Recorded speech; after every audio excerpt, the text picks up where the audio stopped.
All right, so I think we have everybody, and let's kick it off. It's really an honor to be opening and moderating this session, which is focused, of course, on women in forests. We're going to be shining a light on women on conservation of forests, who play such a key role in many of the places, with a particular focus on the three basins. So the three tropical forest basins: the Amazon, the Congo Basin, and Borneo. I'm going to talk very briefly about the importance of the three basins, and then really we're going to be hearing from our speakers in the panel. Clearly, the three tropical forest basins are crucial from a biodiversity perspective. They're about 1/3 of the planet's land surface. 2/3 of the world's biodiversity sits in these three tropical forest basins, and they're home to about 1.5 billion people who depend directly on their livelihoods on these forests.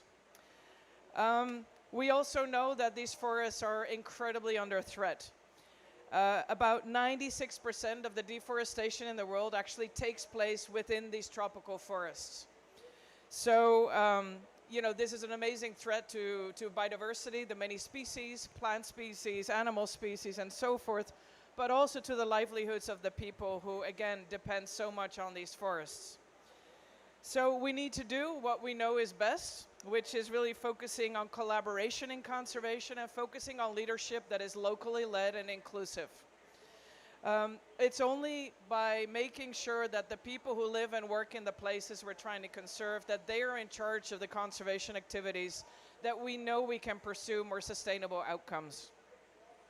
It's not only an ethical imperative, it's also a conservation necessity that we do this. We know that we can only have successful conservation outcomes if we have the people who live in these places be in the lead on conservation. And this, of course, includes indigenous people, local communities, young people, and women who play such an important role in these places. Personally, it's been, a really important priority for me. I've been in conservation for about 25 years. I'm now currently the Director General of WWF International for the past 3 years.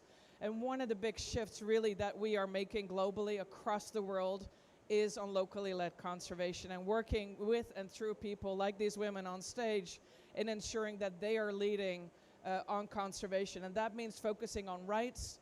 That means focusing on improving governance structures and decision-making processes on conservation, and focusing on equity.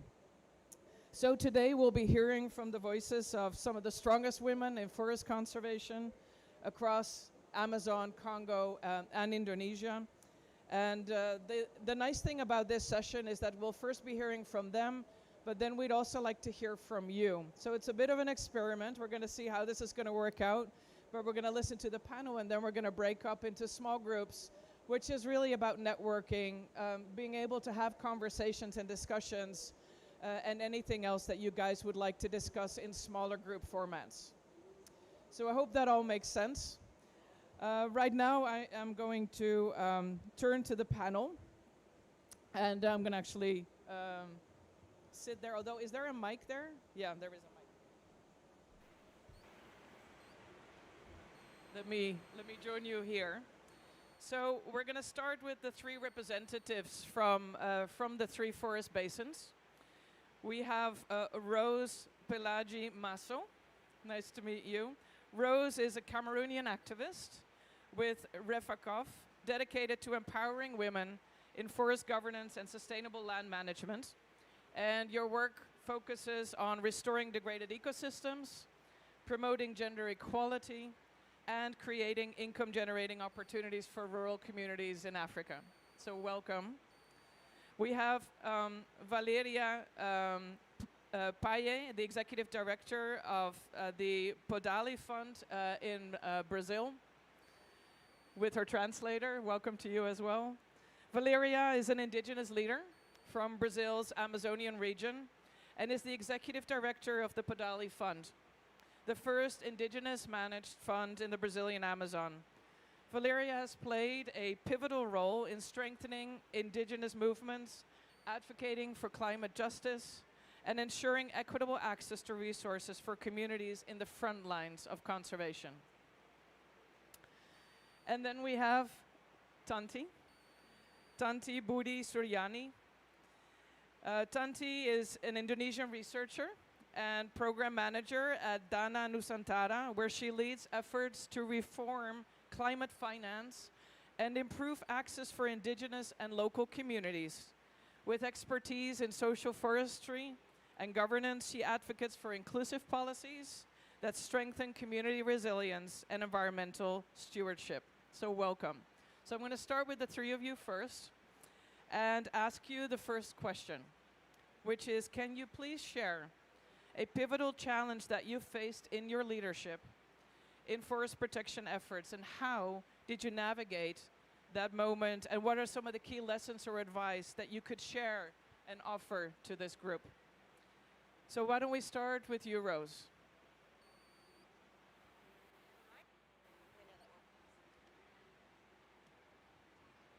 Ok, merci.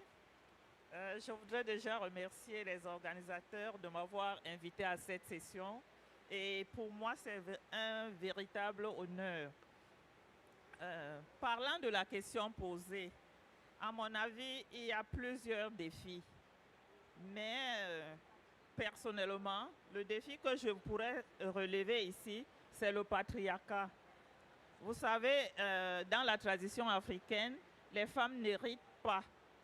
Elles n'ont pas le droit à l'héritage. Tout est dominé par les hommes. Tout appartient aux hommes. Les terres, les forêts, les biens, et même nous les femmes, nous sommes la propriété des hommes. Vous pouvez imaginer. C'est un peu ça la réalité en Afrique. Heureusement, dans le travail de longue haleine que le REFACOF s'est engagé à effectuer, nous avons développé un large programme de plaidoyer avec les acteurs clés de la société, notamment les chefs traditionnels, les chefs de ménage, les parlementaires et même les décideurs.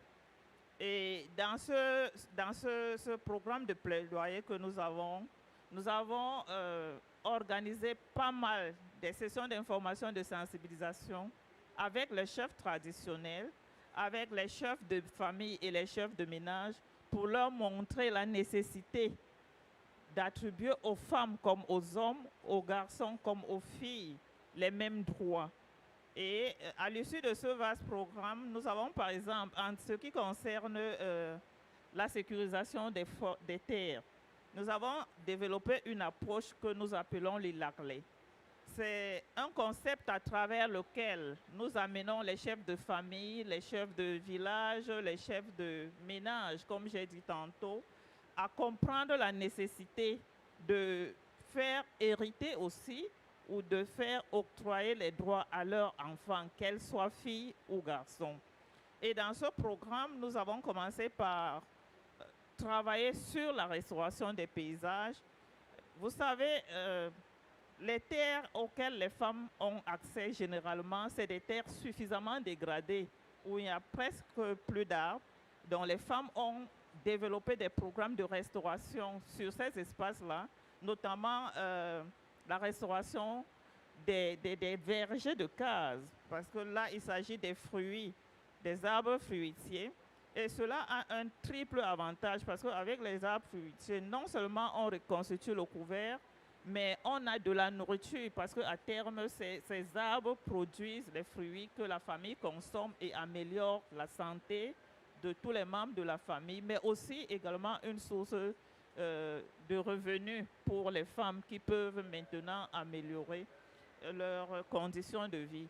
Heureusement pour nous, à la suite de ce travail de longue haleine, aujourd'hui, les chefs de famille ont compris effectivement la nécessité d'octroyer des espaces à titre définitif à des femmes.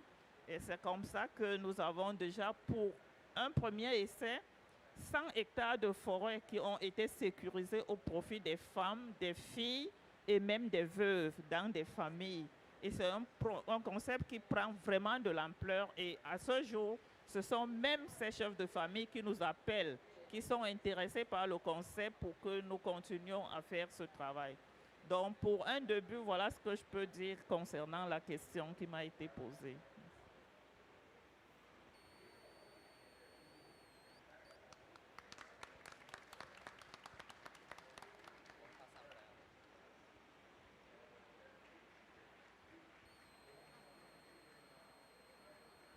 Yes.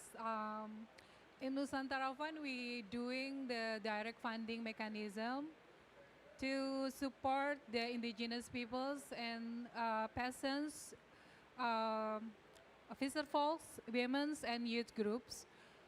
And we required every single initiatives that now is already 450 in 2 years implementation.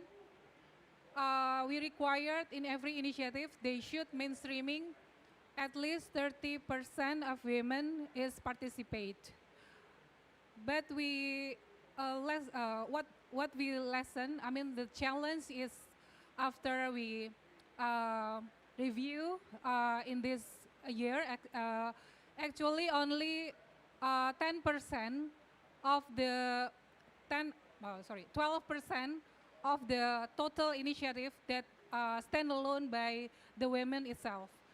So this is what we learned that we should not only mainstreaming in the all of the initiative, but we should increase more standalone initiative because in some part, like we in some part when they involve in the restoration of the forests or the critical lands, there is what we call the challenge too. If only we put in the mainstreaming, not as a women leadership.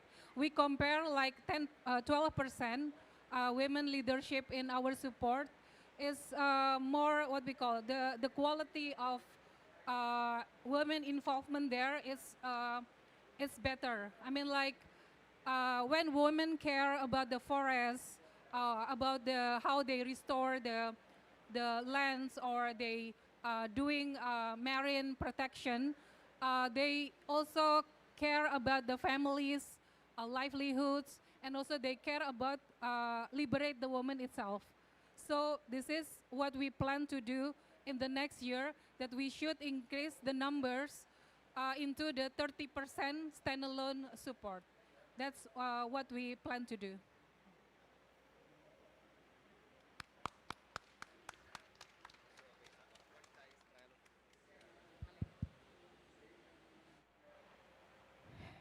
Bom dia a todos e todas.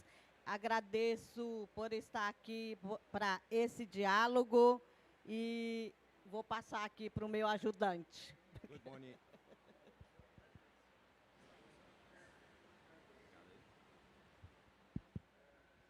Good morning, everyone. The name of our leadership here is Valeria. Valeria saying that she's very pleased to be here, and she presented me as her helper with the language, okay? Vou falar, então, a partir da pergunta orientadora dos desafios na proteção das florestas, né? Saldo a fala das duas parentas, é assim que a gente se identifica no Brasil, em relação às sinergias ou os desafios que a gente enfrenta em comum. Valeria said that she congratulates both speakers from Cameroon and from Indonesia, that they have a really appreciation for these projects, and she will give her speech and her answer following the question by the moderator. A partir da experiência do Podale, os desafios que a gente enxerga ou enfrenta na proteção das florestas é a proteção dos protetores. Esse é o primeiro ponto que é muito difícil, né? Inclusive, captar recurso para apoiar esse tema. The main challenge of Podale Fund is how to protect the protectors of the forest. So a huge problem is how to keep the fund and the programs to protect for those that are involved in the programs. Outro desafio são a Amazônia e os territórios indígenas nos mais longínquos lugares, né? O meu território, eu sou do Pará, mas o meu território fica muito longe daqui. So the second biggest challenge is the distance. So she said that Amazon region is pretty diverse, and the location of her population is really remote, really far from here. So the connection, communication, and interactions between the Padali Fund is a huge challenge. Outro desafio enfrentado, está aqui vocês registrando, é a língua, né? Eu tenho dificuldade de falar, me comunicar direto com vocês. E na Amazônia existe mais de 180 línguas indígenas faladas. E a gente chegar nesses lugares falando as línguas indígenas, né? Mesmo a gente sendo fundo indígena, ainda é um desafio. And the third biggest challenge is the language barrier. She said that here you can experience how hard it is to make the interactions. And between the different indigenous populations, it has more than 180 dialects. So to interact between indigenous communities and to attend these events is a huge challenge. Finalmente, último ponto que eu trago em relação ao desafio são as burocracias, né? As burocracias, dentro dessa diversidade de línguas, regiões diversas, falta de proteção dos nossos protetores nos territórios, as burocracias também são um desafio, porque normalmente a burocracia tende a querer enquadrar os povos indígenas para que eles sejam atendidos pelos apoios. Esse é um grande desafio que a gente tem enfrentado e levado para a mesa de discussões. Quando a gente fala, uma instituição diz, o meu recurso que eu estou apoiando o Podali, eu vou apoiar só organizações que têm documento, no Brasil a gente chama de CNPJ, a gente já exclui muitas comunidades e territórios indígenas, imagino eu, no mundo, porque esta é a realidade no Brasil.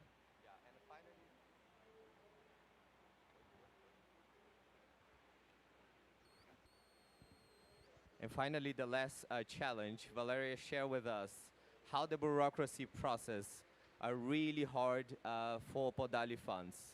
She explained to us that bureaucracy tries to fit in one standard all the different indigenous communities. And she gave us an example that the registration that we have in Brazil called CNPJ, a registration for companies, NGOs, and third sector, is not something that every indigenous community has to attend the requirements and receive the Podali Fund. So she said that the bureaucracy is a huge final point and challenge in her work. Não posso, então, indo para os aprendizados, né? A partir da experiência do Podali. Um aprendizado muito forte que a gente entende são a atuação em rede. Atuação em rede a partir das nossas organizações. Podali é parte de uma grande rede de movimento liderado pela COIAB, Coordenação das Organizações Indígenas da Amazônia Brasileira. E essa estrutura nos permite chegar em vários lugares, né, a partir das nossas organizações, das nossas lideranças, para esse imenso território que é a Amazônia. So, as lessons learned, she said the stronger lessons learned is that Podali Fund works, the best way that they can work is via network. So they have a huge community managed by the indigenous communities of Amazon. So she said that this collective effort and acting as a really community, consulting what is happening in the other indigenous places are essential for her work. E, finalmente, o último ponto, desculpe aí, é o desafio da língua, mas, assim, concordar com as duas que me antecedem, né? As iniciativas executadas pelas mulheres, o que a gente tem acompanhado são as que até então a gente sente com muito sucesso. Por quê? Porque as mulheres assumem estão fazendo as iniciativas acontecerem, as iniciativas que são delas, né? Esse compromisso do coletivo, ele se faz muito presente nas iniciativas de mulheres. Então, apoiar a iniciativa de mulheres a partir da experiência do Podali, para nós tem sido um sucesso. She asked apologies for the language barrier, but as a final point, she wants to emphasize the women leadership and how the gender barriers are being overcome and how the women are leading this Podali Fund. So she said that when we have more women, young girls involved with the community engagement inside Podali Funds, they are trying to not just improve, but to engage the women leadership and get their protagonists on the ground and in the front line. Thank you so much. Thanks to all three of you for sharing your personal stories and for your leadership and forest conservation on the ground. I think unique challenges, but also a lot of similarities that I think we're going through in these different places. So thank you. I'm going to introduce the next panel member, which is Nonette Royo, who is the Executive Director of the Tenure Facility and a renowned human rights and environmental lawyer with over 3 decades of experience advancing Indigenous land rights and climate resilience. Nonette has led global initiatives that secure tenure for Indigenous communities, protect millions of hectares of forests, and promote gender equality and equity in environmental governance. So, my question to you, reflecting on your work with this women-led organization, what's one powerful lesson that you've learned that continues to shape your leadership? And what shared challenges and unique opportunities do women across forest basins encounter in this space? Thank you. Good morning, everyone, and good morning to all the panelists and colleagues. Here, it's better. Yeah. One very important consideration, really, as over the years for me, is the importance to spot the opportunities that allow women to lead in the work. Land tenure is a very complex work, and it's generally led in this advocacy level and its technical level by men. My lesson over the 30 years is I found 2 key women that I nurtured over time to lead not only in the policy but in the technical work. And in the mapping in Indonesia, which is my longest experience in my work, a Dayak indigenous lady led the entire mapping team that led to the establishment of the BRWA over the years. And I've seen her work in the ground. And what she does is, because of this, because she's a woman, she listens to the concerns in the territory about food, water, and peace, conflict. So these things get addressed, primarily reflected in the map, and they come up with decisions together because of that. And these voices she was able to drag surface in the processes. So that's really one. And the second question was? Second question was, what shared challenges and unique opportunities do women across forest basins encounter in this space? Yeah, so the challenges is we need to have more women, and the opportunities are there are many young women, and gender, women and siblings, we call that, yeah, siblings. There are many young. I point out to some of our young audience members here that are coming up, but we need to give them a chance. My personal experience is I tend to really want something done, and I try to, I have to fight the need to lead and not allow the others to come up and make mistakes. So the others need to come up on leadership positions and really practice and make mistakes whilst we are around to support them. Especially this is true with partnerships and our partners and talking to them about this process. So it's not just including women and budgeting them. That's what we do actually in the tenure facility. And I'm also happy with the work we've done in Indonesia. First ever, dozens of indigenous-led households, women got their titles to their land. And that is very, very important as an example that they didn't used to. They didn't used to get that. So thank you. Great, thank you so much. An amazing work that you do and in the support on rights. So I'm going to go to the last panel member, Ruth. Ruth Davis is the UK Special Representative for Nature. Ruth is an environment specialist and advisor, more than 20 years, I'm sure it's more than 20 years of experience of high-level influencing on nature and climate change in both the public and the private sector. So thank you, Ruth, for being part of this panel. So my question to you is, what first sparked your passion for environmental action? So much you've done. What keeps you motivated through the many ups and downs that I'm sure are part of the work that you do? And how do you stay hopeful? What message would you share to inspire other women to step in this space? Thank you very much, and thank you to the remarkable women on the panel for sharing their insights and experiences. It's much appreciated.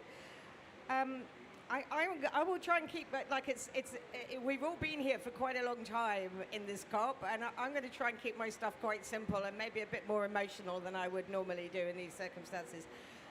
I honestly think if I tried to think what first motivated me, it was probably that my mother was she really loved to grow food, and she was a gardener. And when I was a very small child, the thing that connected me to my mother and that I did together with her was be in the garden and grow food and be in a beautiful place with plants. And for me, that thing is always associated with healing and with reparation, for putting something back, for mending things. And I guess that I always feel strongly in a community of women that it's women who knit things together. It's women who will come after a dispute or a conflict, and they're the ones who are rebuilding and mending. And that's what environmentalism, I suppose, for me is about, is a healing process. What keeps you going when you're feeling sad? Well, I mean, in the end, some of that is to remember the practical things that people do that are really, really extraordinary. And if you are on a panel with a group of women, that group of women will always talk very practically about the changes that they've made. And so you've always got something to reach for, which is solid and is grounded. But the other thing is that it isn't really about any one individual giving up or stopping or carrying on, because when you are knitted into a community of people who work together, when you're tired, they carry you. And when they're tired, you hope that you do something to help them keep going. So I don't think there's ever an option to stop, because how could we? Like, here we are, we're together. And I guess that the other thing to remember is that, women very particularly, I think, carry a sense of things being not just one lifetime's work, but they're multiple lifetimes' work, The obligations you owe to people are no longer alive, to your mother, to your grandmother, but also the obligations that you owe to the young people in front of you. And so you can't really say this failed, that failed. You can only say you keep putting one foot after another in a kind of journey in which you are responsible to the community of people around you that went before, that went after. And I know that those are not very technical things, but those feel like the things that make you keep going on a day-to-day basis. It's essentially these people that make me keep going on a day-to-day basis. Thank you so much. I think wonderful, and I love how you say that women knit things together, and I do think we need a lot more knitting together in this world and that is increasingly polarized, especially also in the environmental and conservation space. So thank you also for sharing those stories. I have one final question to all the women in the panel, and you have about a minute or two to answer that, and then we're going to go into small groups. Could you share, please, in moments when your work and your mission feels overwhelming, are there any personal insights or advice that you could share with the people here in the audience, women and men, I will say. This isn't just about for women, this is for women and men. That could help them stay motivated in this piece of work. I think we already heard some great insights, Ruth, from you. I'm happy to listen more that you'll have to say, but why don't we start with any of you who would like to come in? Same.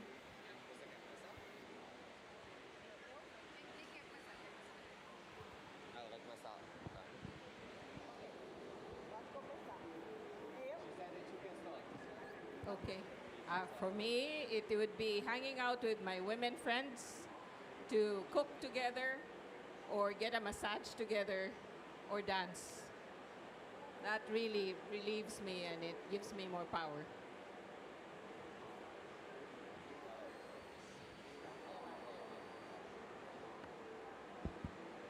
Et moi, je dirais aux femmes de croire en elles. Les femmes sont les meilleures en termes de conservation de la forêt et la biodiversité.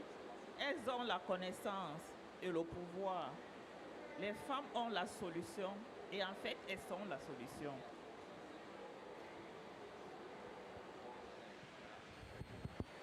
Alô? Bom, a minha experiência prática ela foi dolorosa, né?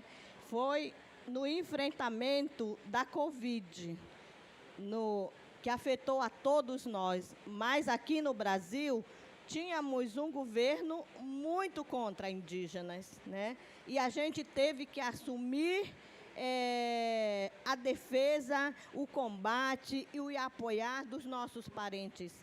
E eu fui responsável por liderar dados, né? E eu lembro até hoje, eu trabalhava levantando dados e vi muitos parentes partirem, né, irem. E eu tinha que dar com essa dor, mas ser forte para fazer os registros, para contrapor os dados do governo que insistia em inviabilizar esses dados. E isso, para mim, até hoje, é muito marcante, né? E isso me dá força, por outro lado, hoje, né? Tenho condições. Eu estive na batalha da frente, lidando com mortes, chorando, mas ajudando a enfrentar. Acho que é isso. Desculpa a emoção, mas é isso. Yeah, that's a very important one. Thanks, Valeria. Muito obrigado. So, it's tough for me not to cry as well, but okay. So Valeria just shared with us that the most overwhelming and painful moment in her career or with the Pandali Fund was the pandemics. So COVID-19, she experienced the opposition of a government that was not working to protect indigenous people. So they lost all the social policy, the social protection, and she said that she was responsible to be in the front line, making the registrations and the data of people that were infected or unwell because of COVID. And her data on the ground was a different data from the government, because the government was doing a very shadowing mode and hiding from the people how the indigenous people will be committed by COVID-19. She said that she cried really hard. It was really tough to see her family members passing away because of the COVID, not having access to the vaccines because it was a very conspiracy government against vaccination. But she said that she kept going because of the community. And beside the fact that she asked apologies, you can see that she's an incredible leader, and she shared that with us. So a round of applause to Valeria and all these women here, please.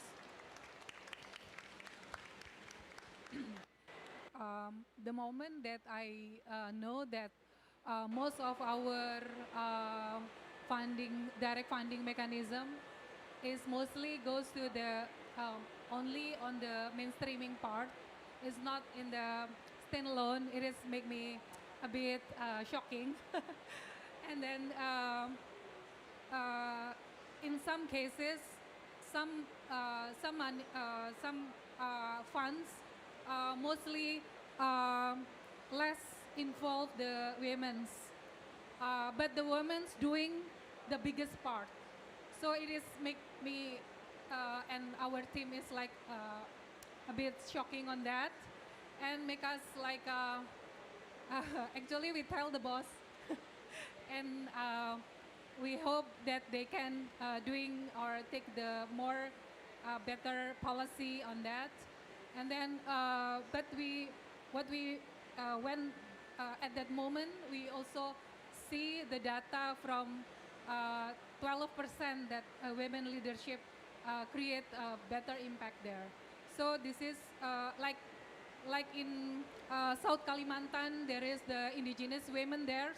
They can't even write their names, and they also difficult to access meaningfully in the indigenous meeting or involved in the indigenous decisions.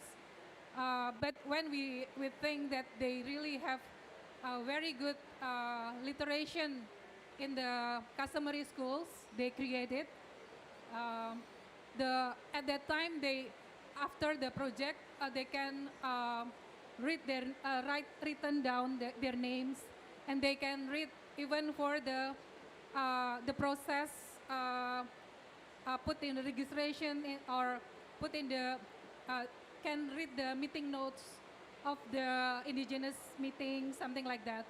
So it makes us more positive there.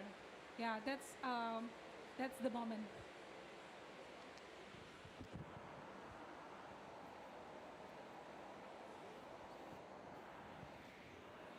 We have everybody, right? Everybody's. You? Yeah? Okay. Are you sure? Okay. So, I mean, I think there's some really great reflections. I think the one thing that I will say is how incredible you guys get things done, right? It's so practical, the work on the ground that you're doing on real, practical forest conservation. This isn't rhetoric. This is actually moving into action and getting things done. And I think that's a really important message for this COP coming out of this panel, with all the examples and all the inspiration that you've given, is it's time to move from rhetoric into action. And I think you're doing that every single day through some of the most difficult circumstances, I think, that you've shared. And I really want to thank you. I also want to highlight one comment that you made, which is how important it is to take care of yourself.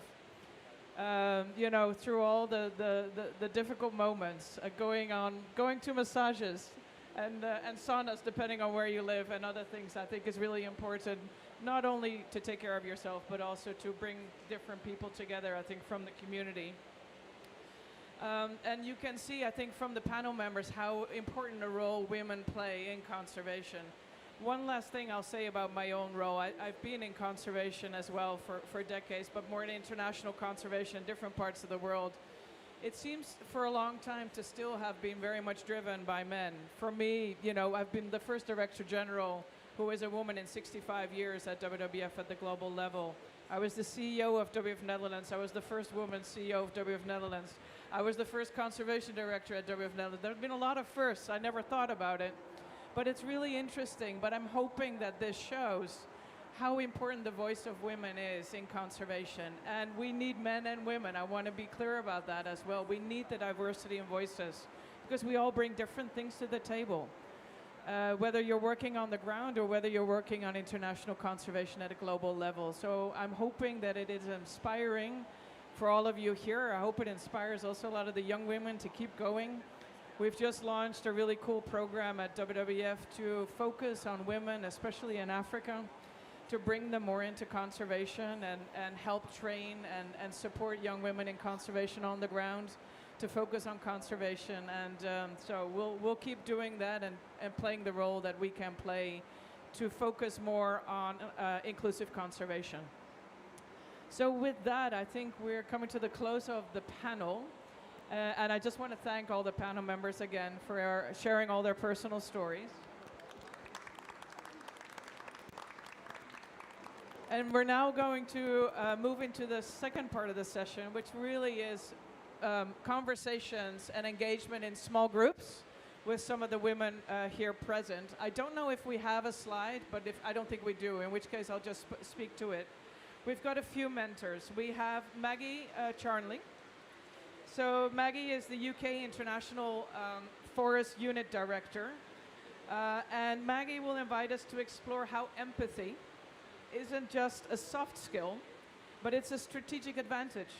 How can women leaders harness emotional intelligence to build trust, to navigate complexity, and to drive inclusive change in environmental governance? So if you're interested in empathy, please join Maggie's group. The second mentor is Ruth Davis. Ruth will share any advice and engage in discussions with you on how to successfully influence decision makers, building from her experience as an activist, a policymaker, and a leader more generally. Then we have Nonette, who will be engaging with you on speaking up for others. So the tenure facility, of course, that she leads has done a fantastic job at enhancing the voices of a wide variety of Indigenous people and local communities all around the globe. And Nonette will talk about and engage with you on the skills that are required to be successful at supporting different voices. Advocacy groups, public policy decisions around land issues with an inclusivity approach. And then Rose, you will also be engaged. And Rosa's group will focus on the African Women's Network for Community Management of Forests, and really talking about how do you protect forests through empowering women. Rose will share how especially community leadership can make a real difference on the ground. So thank you, Rose, for doing that. And I'm also very happy to engage in a conversation with the last group, which is really focusing on building the bridges between local action and global action. How do we make sure that from the depths of the Amazon to the boardrooms in Geneva, that women are leading on conservation with boldness and with vision? So let's talk about the courage to challenge norms and the clarity to stay mission-driven, and the networks that we're all building to help stay women and make sure that they rise across different geographies. So those are the different groups. Why don't you gather around these different women and we'll have a conversation. And thank you again for attending this session.